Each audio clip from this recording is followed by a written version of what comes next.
이렇게 박근혜 전 대통령의 형이 확정되면서 정치권에서는 사면론에 다시 불이 붙었습니다. 국민의힘, 특히 친박계를 중심으로 국민 통합을 내세운 사면 요구가 이어지는데 문재인 대통령이 신년 기자회견 자리를 빌려 직접 답할 것으로 보입니다.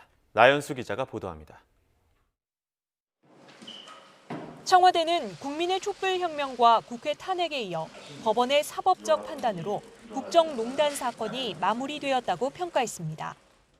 전직 대통령이 복역하게 된 불행한 사건을 역사적 교훈으로 삼아 다시는 이와 같은 일이 일어나지 않아야 할 것입니다. 사면 논의에 대해서는 여전히 말을 아꼈습니다.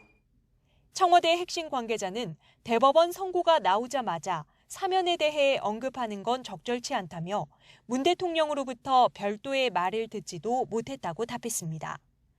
어차피 이달 신년 기자회견에서 관련 질문이 나오지 않겠느냐고 덧붙여 사실상 문 대통령이 답변 형식으로 사면에 대한 입장을 직접 밝힐 것으로 보입니다.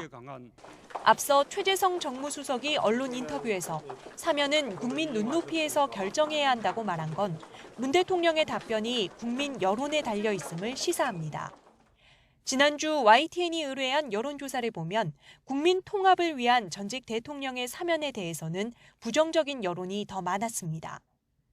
이명박, 박근혜 전 대통령이 문 대통령이 사면 배제 대상으로 내건 뇌물죄로 유죄를 선고받은 사실 역시 친중론에 무게를 더해줍니다. 그러나 당장 국민의힘, 특히 친박계 의원들을 중심으로 문 대통령의 결단을 요구하는 목소리가 커지고 있습니다. 원조 친박이었던 유승민 전 의원은 당사자의 반성을 건 조건부 사면론에 대통령이 휘말려선 안 된다고 주장했고 서병수 의원은 이제는 박 전 대통령을 석방하라며 직설적으로 사면을 요구했습니다. 더불어민주당은 유보적 태도를 이어가는 가운데 앞서 사면론을 띄운 이낙연 대표는 박 전 대통령의 진솔한 사과를 강조했습니다. 대법원 선고로 정치권에서는 예상대로 사면론이 재점화됐습니다.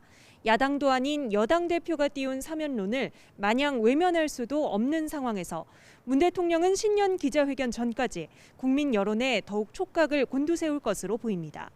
YTN 나연수입니다.